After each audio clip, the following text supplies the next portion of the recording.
यह एक इंतहाई अजीबोगरीब तस्वीर है और खबर है। मुझे देख के बड़ा दुख हुआ। मैं आपको दिखा देता हूं। पाकिस्तान को इस पे मजम्मत करनी चाहिए, इंडिया की भी और सऊदी अरब की भी।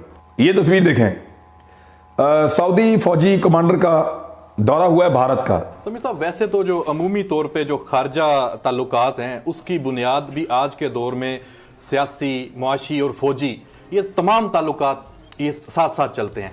अब इस तस्वीर में जो खास बात है वो ये है कि जानबूझकर बैकग्राउंड में 1971 में जब पाकिस्तानी फौज इंडिया के साथ दस्तखत कर रही थी, या जो वो सरेंडर वाली एक पिक्चर है, जानबूझकर भारतीय फौज ने, भारतीय रियासत ने सऊदी अरब और भारतीय जर्नल्स के पीछे वो तस्वीर रखी। इंडिया इस फोरम का इस्तेमाल करता है पाकिस्तान को ये कहते हुए कि ये पाकिस्तानी जो हैं ये साउथ एशिया में मामलात खराब कर रहे हैं, इन्होंने जमात-उद-दावा को और बाकी जमातों को सपोर्ट किया हुआ। तो सऊदी अरब के जो आगे के ताल्लुकात हैं वो अब कैसे जाएंगे, उसमें जारी बात है अमेरिका का भी रोल सबको है अंदाज। बल्कि अगर आप अफगानिस्तान के डिफेंस मिनिस्टर की स्टेटमेंट सुन लें, अफगान बाढ़ के ऊपर, ये जो बाढ़ लगी है इसके ऊपर सुन लें, तो वो इंतहाई शर्मनाक स्टेटमेंट है।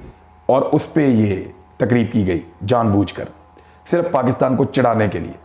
यह एक इंतहाई अजीबोगरीब तस्वीर है और खबर है। मुझे देख के बड़ा दुख हुआ। मैं आपको दिखा देता हूं। पाकिस्तान को इस पे मजम्मत करनी चाहिए, इंडिया की भी और सऊदी अरब की भी। ये तस्वीर देखें, सऊदी फौजी कमांडर का दौरा हुआ है भारत का, और उनकी फौज के कमांडर लेफ्टिनेंट जनरल फाहद बिन अब्दुल्ला मोहम्मद मुतीर भारत पहुंचे हैं। उन्होंने भारतीय आर्मी चीफ से मुलाकात की है और उन्होंने तस्वीर बनाई है। उस तस्वीर में जो वो एक गिफ्ट दे रहे हैं भारतीय आर्मी चीफ अफगानिस्तान की फौज के कमांडर को, ना सिर्फ उनको गिफ्ट दे रहे हैं बल्कि एक किताब भी दे रहे हैं। अब इस तस्वीर में जो खास बात है वो ये है कि जानबूझकर बैकग्राउंड में 1971 में जब पाकिस्तानी फौज इंडिया के साथ दस्तखत कर रही थी, या जो वो सरेंडर वाली एक पिक्चर है, जानबूझकर भारतीय फौज ने, भारतीय रियासत ने सऊदी अरब और भारतीय जर्नल्स के पीछे वो तस्वीर रखी और उस पे ये तकरीब की गई जानबूझकर, सिर्फ पाकिस्तान को चिढ़ाने के लिए। मेरे ख्याल में पाकिस्तान को सऊदी अरब तक ये पैगाम पहुंचा देना चाहिए। हो सकता है सऊदी जर्नल को ये पता ही ना हो कि ये तस्वीर क्या है, इसकी अहमियत क्या है। नॉर्मली ऐसे आप आते हैं किसी कमरे में, आपको पता नहीं चलता, लेकिन इंडिया ने ये डेलिबरेटली किया है। पाकिस्तान को, सऊदी अरब को ये बात बतानी जरूर चाहिए कि हमारा ये कंसर्न है। इंडिया जो है वो, क्योंकि एक फोरम है यूएन का, UN counter terrorism committee New York में ये बनी हुई है। ये बेसिकली उस बैक इन 2001 जब सिक्योरिटी काउंसिल रेजोल्यूशन 1373 अडॉप्ट किया गया था, जो कि 9/11 के अटैक्स के बाद जो रेजोल्यूशन वहां पे सिक्योरिटी काउंसिल ने अडॉप्ट किया था कि ये मेरा ख्याल है 28 सितंबर 2001 को कि जी काउंटर टेररिज्म मेजर्स लेने चाहिए पूरी दुनिया में। अच्छा, इंडिया इस फोरम का इस्तेमाल करता है पाकिस्तान को ये कहते हुए कि ये पाकिस्तानी जो हैं ये साउथ एशिया में मामलात खराब कर रहे हैं, इन्होंने जमात-उद-दावा को और बाकी जमातों को सपोर्ट किया हुआ है और वो हमारे यहाँ पे हमला करे। अच्छा, अब हो क्या रहा है कि पाकिस्तान डेफिनेटली हम परेशानी की शक्ल में है, हमें उसकी वजह क्या है? पहली बात तो यह है कि अफगानिस्तान के तालिबान के साथ हमारे अच्छे ताल्लुकात हैं, जिन्होंने पंजाबी कहते हैं मुंह जुबानी, ठीक है। वैसे कोई अच्छे ताल्लुकात नहीं है, लेकिन हमने जारी बात है फॉर अ लॉन्ग टर्म दुनिया को ये तो बताना हमारे अच्छे ताल्लुकात हैं। वहां से क्या हो रहा है? वहां से बलोच मिलिटेंट्स आ रहे हैं, वहां से टीटीपी बैठ के हमले कर रही है। और आप मुझे एक बात बताएं कि क्या अफगानिस्तान जो है वो पाकिस्तान को सपोर्ट कर रहा है किसी किस्म में? क्या अफगानिस्तान ने कोई स्टेटमेंट दी है? बल्कि अगर आप अफगानिस्तान के डिफेंस मिनिस्टर की स्टेटमेंट सुन लें, अफगान बाढ़ के ऊपर, ये जो बाढ़ लगी है इसके ऊपर सुन लें, तो वो इंतहाई शर्मनाक स्टेटमेंट है। क्या हम इन लोगों को सपोर्ट करेंगे?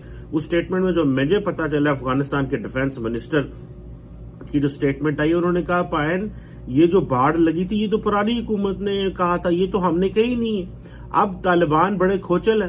वो किस तरह खोचल है कि उनको ये इस चीज का अंदाजा है कि जनाब जो अगर हमने ये मान लिया कि और हमने अलाउ कर दिया बाढ़ का, तो ये ना लोग हमसे गुस्से हो जाए अफगानिस्तान के अवाम। सो ये खाता अशरफ गनी के हिस्से में डाल दो कि उन्होंने किया था।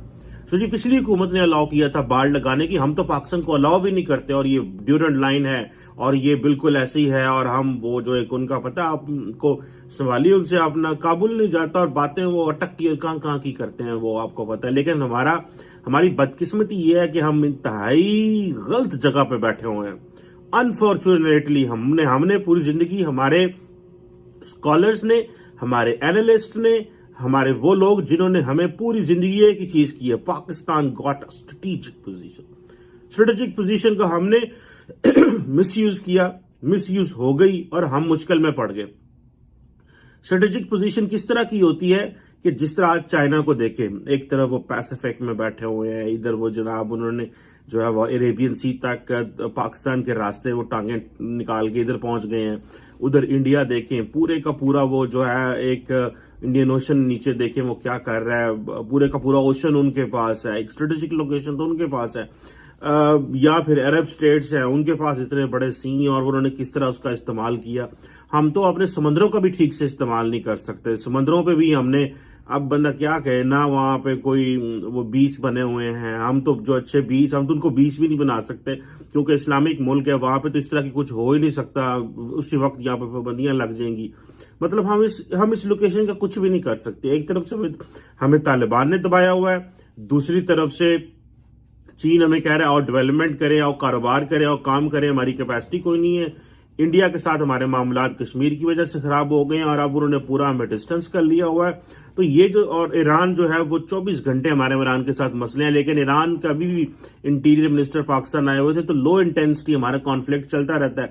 हम कभी मीडिया में छोड़ देते हैं, कभी वो चीजें मीडिया में छोड़ देते हैं, तो हम एक दूसरे के खिलाफ काम करते रहते हैं, लेकिन हमें तो कोई समझ नहीं हमने क्या करना है। इधर इंटरनली इतनी ज्यादा डिस्टर्बेंस है। बट एनी हाउ, ये जो बात मैं कर रहा था कि जो यूएन काउंटर टेररिज्म कमेटी है, इसमें जो उन्होंने कहा जनाब के अब दोनों न्यूक्लियर पावर्स हैं, भारत और पाकिस्तान, और अब ये जो है हमारे वहां पे जो एक काउंसलर साहब थे, जो एक